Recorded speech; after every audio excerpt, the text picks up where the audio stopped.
Hey everyone, I'm Tatiana, and today I'm going to be sharing with you 15 things that you can do right now that will change your life forever. So when we're in the position where we're feeling like we don't have a sense of direction, we don't know what to do with ourselves, we're feeling lost, maybe even feeling hopeless, oftentimes we resort to asking others for their opinion, their advice. We seek counsel, we seek guidance so that they can try and shed light on what we should be doing with our lives.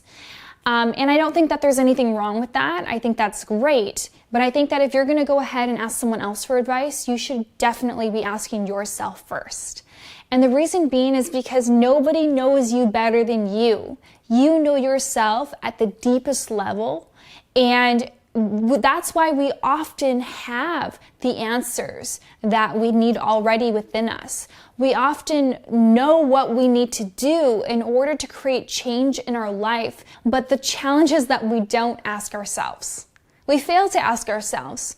Asking yourself looks like sitting down, taking the time to actually sit down and be with yourself as though you were sitting down with a friend who you're seeking counsel from. Instead, you can be your friend. So you sit down and you ask yourself, Tatiana, what's one thing I could do right now that would change my life for the better? Or whatever question that you wish to ask. And you sit there and the answers will come to you when you marinate on this question, when you ponder these questions, the answers will flow through you. And you get a pen and a paper and you start writing down what comes to mind. And then you look at those answers and you question those answers, you challenge those answers. You don't just accept them just because they came to mind, you actually challenge them. That's what thinking is. Oftentimes we think that thinking is just thoughts coming in and out of our mind, and that is the subconscious way of, unconscious way of thinking. But there is a conscious way of thinking as well. And oftentimes academics, that's what they practice. They have a given topic and then they really think deeply about it and they question their conclusion. They try and actually challenge their conclusion and look at it from as many perspectives as possible. And that's something that we could benefit from adopting in ourselves by really using our brain to deeply think about what it is that we want for ourselves in our lives. So the point of this video is I want to inspire you to ask yourself these questions that you so deeply want answers to, because I believe that the answers are already within you. And you will be surprised at what you can come up with if you give yourself a moment. And if you actually give yourself the time to consciously ask yourself these questions. So I did this last night. I was sitting down and in a matter of like 3 minutes, I came up with 15 things that I think would positively impact my life if I were to adopt those things right now. I'm going to be sharing that with you. And then at the end, I would love for you to actually take on this challenge.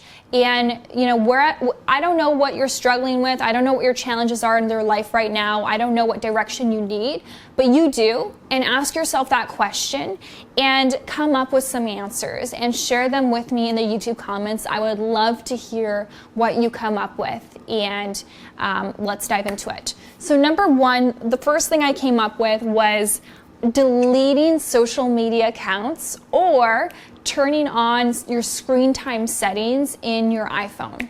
So the reason I thought of this is because, you know, initially social media was made to connect us and help us connect with family and friends, and you know, that's true, but it's really not what most of us use it for these days. Maybe a small percentage of the time that we're on social media, we're actually interacting with our family and friends. But for the most part, a lot of us are just scrolling, like unconsciously, like zombie-like scrolling through Instagram and being programmed by these companies advertising to us. And I honestly don't think that if I were to delete my social media accounts today, that I would, my life would be worse off. I actually think I would be a lot happier. And The thing is that, yes, I have family and friends on social media, but I've got their phone numbers. How about getting on a phone and actually calling them and speaking with them and having a conversation rather than just texting them all the time? So I think that would be something that would dramatically change someone's life who's living in this day and age. Or if you did a social media challenge where you did that for a month, like no social media for a month, or turning on the screen time settings where you limit yourself, like only 30 minutes of social networks per day, 30 minutes of news per day if you're someone who's always on the news app reading the news, whatever you're kind of addicted to, you know what you're spending your time on. Number 2, ending work at 5 p.m. So if you have a 9-to-5 job, you're probably, you're already ending work around 5 p.m. You've got boundaries between work and your personal life. But if you're an entrepreneur like myself, you can probably relate to this. When you're an entrepreneur, the responsibility is on you 100%, and there is no work-life balance. It's kind of like, in many ways, the work doesn't end because you're always on your phone, you're checking your email. If you have employees, people are messaging you, and it can consume you.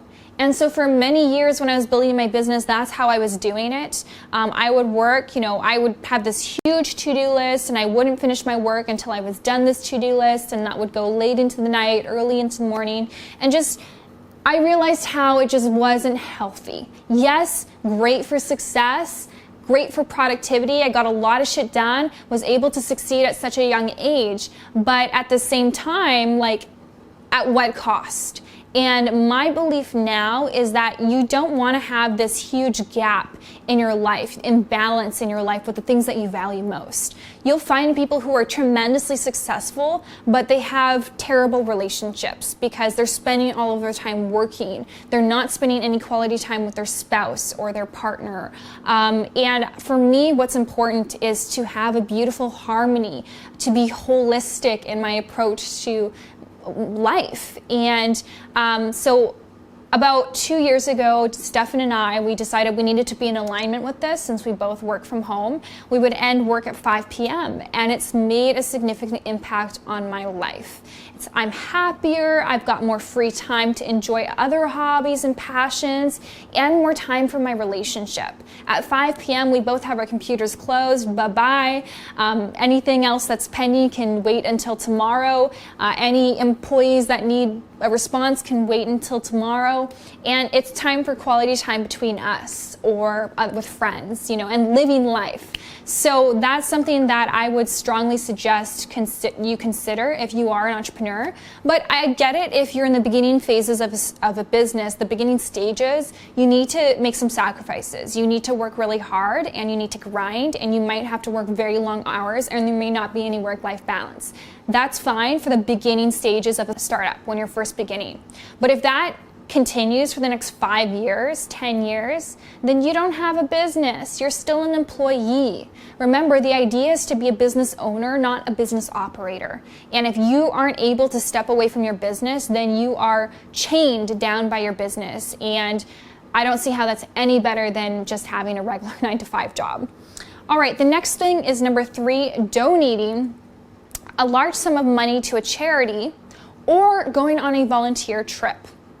So I added this in there because I really thought about how being a giver has changed my life on a spiritual level. And you know how the saying goes, if you won't give a dime out of a dollar, you're not going to give 100,000 out of a million. It's true. And oftentimes, I grew up in a family where we were, well, my mom always called us poor. I would say we're middle class, below middle class, and never really had enough.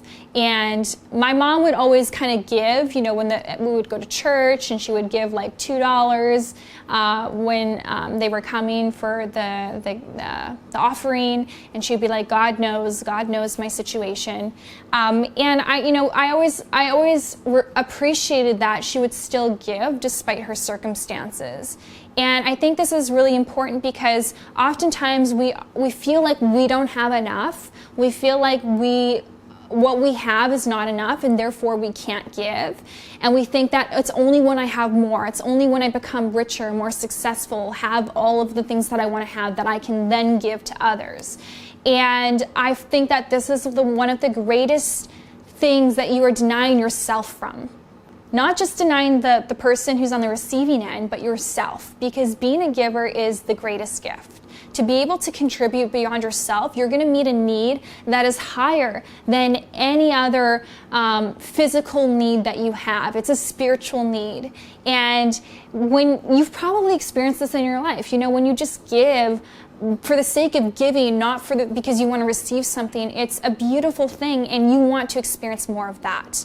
And when you constantly are saying that I don't have enough, I can't give, and you have your fist closed like this because you're trying to hold on to every dollar that you have, then yeah, you are going to hold on to that money. But you're also not allowing for any other money to flow into your hand. Versus if you actually open your hand and you give a little, doesn't have to be a ton, just give a little of what you have, then you actually create a space where you're able to receive as well. And I think that this is something that will change everyone's life. Doesn't matter where you are. If you are watching this video right now, you are probably in a much better position economically than a large percentage of the world. So you can use perspective to help you with this. So either donate and become a giver and maybe donate to a charity of choice, or go on a volunteer trip. I've been to a number of volunteer trips and it's incredibly life-changing, the experience that you have when you go to some of these third world countries and you meet the people and just the experience of being there. Stefan and I, we help build, we fund and build homes and schools, and it's a passion of ours. It's what we do. It's our way of giving back, and it's also our way of receiving. And it's incredible the experience that you have when you go with other volunteers and you go on these trips and you engage with these people in these communities where they are really poor. Like, if you think that you're poor, they are really poor. And despite that, somehow they manage to have a beautiful smile on their face, and they are generous. I remember this one time we went to Ethiopia, and in Ethiopia, where we had gone to inaugurate a school that we had contributed to building. And when we went there, the community, they all pitched in. Even though they had very little themselves economically, they all pitched in, every one of the community members, to buy a cow. Because to eat meat is something that they would do on a very rare occasion because it's expensive. And it was a symbol of celebration, of giving thanks. And it was their way to give back to us. We didn't want them to give back to us. We're like, save it for yourselves. But they had the desire to give back to us. And it's such a beautiful thing to think about that. Like, some of these people are so poor economically, spiritually they're not. So poor economically, and yet they still choose to give. So puts really my life into perspective. Okay, number 4, stop interrupting people when they speak. This is actually very powerful, and I've discovered this. Oftentimes women will say that men, they're not very talkative, they don't like to speak. And I've come to realize that my man loves to speak. Stefan loves to talk. He's a talker. And I actually realized that the reason why, a big reason why I'm able to notice this is because I don't interrupt him. I don't interrupt him when he's speaking. I wait until he's completely finished. And the other night it was so funny. I was practicing this, and he would go on. He comes up. He thinks very philosophically. Thinks about very deep things, and he'll come up with some thoughts, and he'll express them and share them with me. And if I sit patiently and I just receive what he's saying, then he'll keep going on, and the thoughts come out. And it's funny. It goes on for 15, 20 minutes, and I'm just sitting there listening. And so you have to understand that, men and women have, they think a little bit differently. And for a man, when he's thinking, he's like a train on the railroad. And when you're interrupting him, it's like the train gets derailed and it's really hard to get back on the railroad. And so if a woman keeps on interrupting a man time after time after time, he's going to stop talking. And then pretty soon the woman says, well, my man doesn't speak. My man doesn't like to talk much. Well, yeah, because you keep interrupting him. So, this works for men and women, of course. Just like stop interrupting people in general. but in your relationship, if you are doing this often, just practice it. Just see what happens. If you just stop interrupting your spouse, magic happens, and they will appreciate that. Let me tell you that. Okay, number 5, selling all of your stuff and traveling the world. Now, this is something that might not appeal to a lot of people, maybe especially if you have kids, a little bit logistically harder. But if you're single, or you don't have children and maybe fewer responsibilities, this is a lot easier to do. Stefan and I have been doing this for the last 3-4 years now, where we've been traveling the world. We don't really have a home base. We've just been moving from place to place to place, and it's been the education of a lifetime to experience different countries, different cultures, just different belief systems and different values. And it's very important, this kind of education, because if you don't travel, you kind of live in a bubble, and you always just it's easy to place judgment on others. It's easy to stereotype others because you have no idea. You don't have the experience. But when you actually go to these countries and you meet these people and you get to know people and you get to know their customs and their traditions, life changes. Your perspective of life changes. And so it's an incredibly valuable thing to do. And if it's something that you value and you've always wanted to travel the world, then make it happen. Because the longer you wait, the more likely that you're not going to do it. So it's been incredible for us, but I will tell you that after traveling for so many years, the last thing we want to do now is get on another trip. So we actually try and avoid traveling. My friend invited me to something that she's doing in Cabo, Mexico, and I'm like, honestly, I just can't go on another trip right now. So we're ready to settle down and plant our roots. Number 6 is to become a minimalist. Not something that would work for me, but I see the value in it because we oftentimes are attached to the things that we have. And when you're attached to something, it can create suffering, because then there's a sense of loss when you no longer have it. So if you have a lot of stuff, then there's more pressure to maintain it, to keep it. And oftentimes, if you just think about it, it just kind of makes sense, less is more, less stuff, just have the necessities that you need. Maybe just a clutter-free life is less stressful, and you feel less attached to things rather than being attached to people or, maybe other, more spiritual things. It wouldn't work for me simply because I love fashion. And technically I am living a minimalistic lifestyle because Stefan and I travel around the world and we live out of 2 suitcases. So, 2 suitcases is pretty minimalistic, but I have a lot of clothing. So, not really sure if that counts. Number 7 is meditating for an hour or more each day. Meditating or praying, I would say, if you are religious, praying, meditating perhaps if you don't identify that way, if you're more spiritual, either or, just having some sort of spiritual practice in your life would absolutely change your life for the better in my experience. So that's something to consider. Number 8, greeting your spouse at the door when they come home. So him or her, if he's coming home, she's coming home from work or wherever, getting up, stopping what you're doing, and giving them your undivided attention and presence. Because you know what? I respect them. They're worth my attention for a second just to get up and go to the door. And it makes a big difference in relationships. And, oftentimes I think that we focus on, success and, some other areas of life more than we focus on growing our relationships, intentionally. And that's how they dwindle. And that's why, over 50% of marriages end in divorce. It's you're not spending time learning and growing in your relationship. And that's why it's my priority. I make it a priority to constantly be learning and growing in my relationship with Stefan and him with me. And, just that's one thing that you can do to just show your partner that you care. Show your partner that, you deserve my attention and I love you and, whatever. So number 9 is saying hello to strangers when you pass them on the street or in the mall or wherever you pass them. Like in Canada, I don't know what it is, but being in a city, I guess there's just so many people walking around all the time that if you were to say hi to each person, it would get tiresome.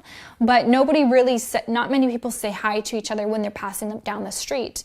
But if you can actually take this on as a practice, and I've done this many times, it's so fun. Like, you never know who you're lighting up that day. Maybe someone's having a miserable day and you say hi to them with a beautiful smile on your face, and it restores their hope in humanity on such a small level, but it is yet significant, and it makes them feel special. It makes them feel noticed. And what it does for you is also wonderful, because you start to be more social, you feel more connection. It's a way to create connection, which is another human need, is to feel a connection, even if it's a complete stranger. So try that out. Number 10, doing an act of kindness every single day.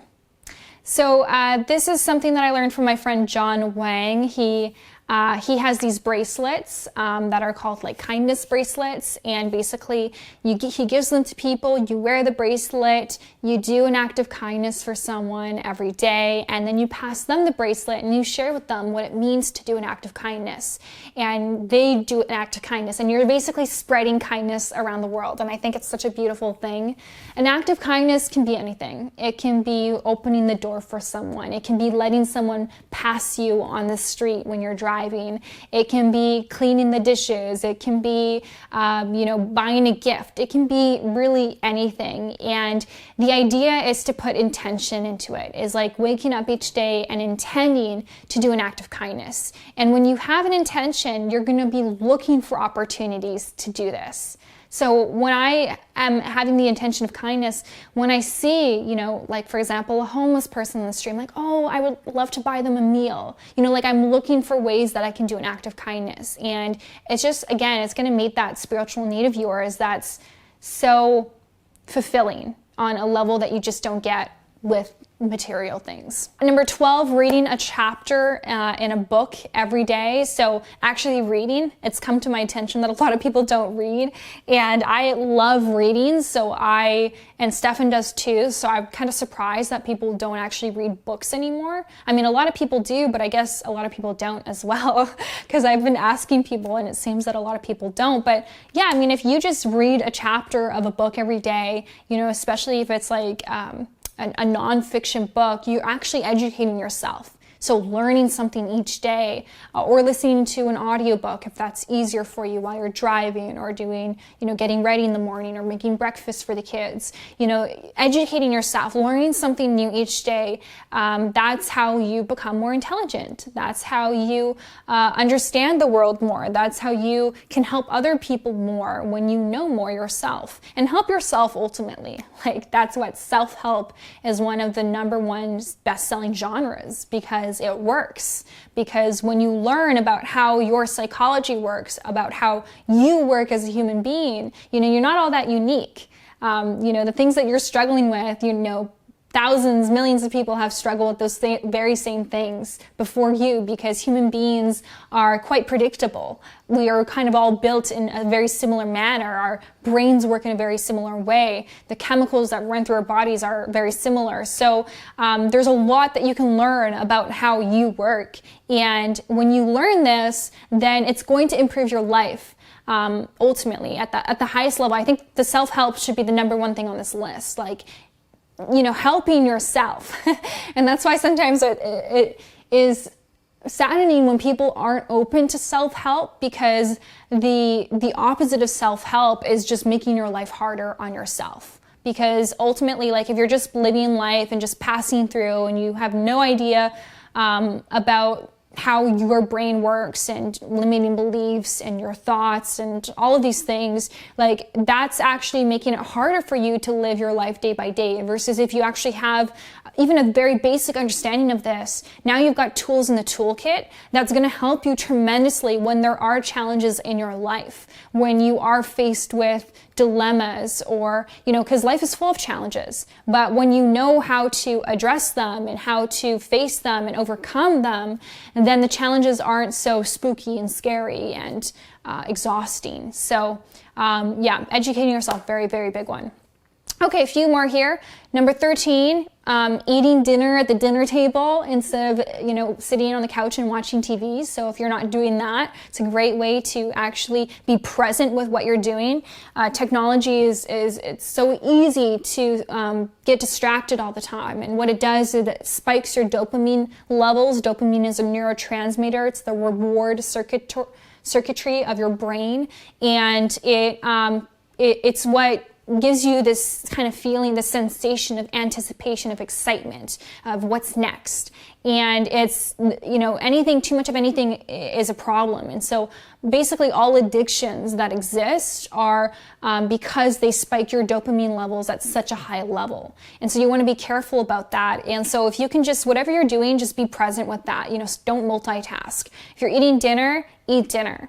If you are washing the dishes, wash the dishes. And, I say don't multitask, but I do love listening to audiobooks while I'm doing those things. But try and pick one thing that you can do at a time that's going to be better for you when it comes to be able to practice presence.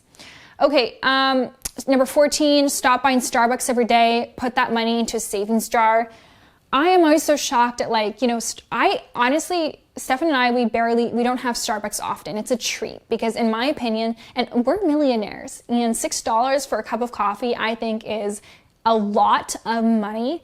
And that we don't order Starbucks that often because when we go in there, Stefan's like, I want a medium coffee. And I'm like, honey, you gotta say it's a grande coffee because they don't like it when you call it medium or large.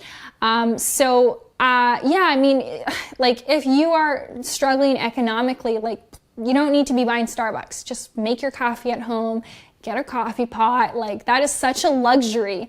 And I know a lot of people who are not happy with their economics and are still going out and spending $30 a coffee every day. And it just blows my mind. Okay, last one.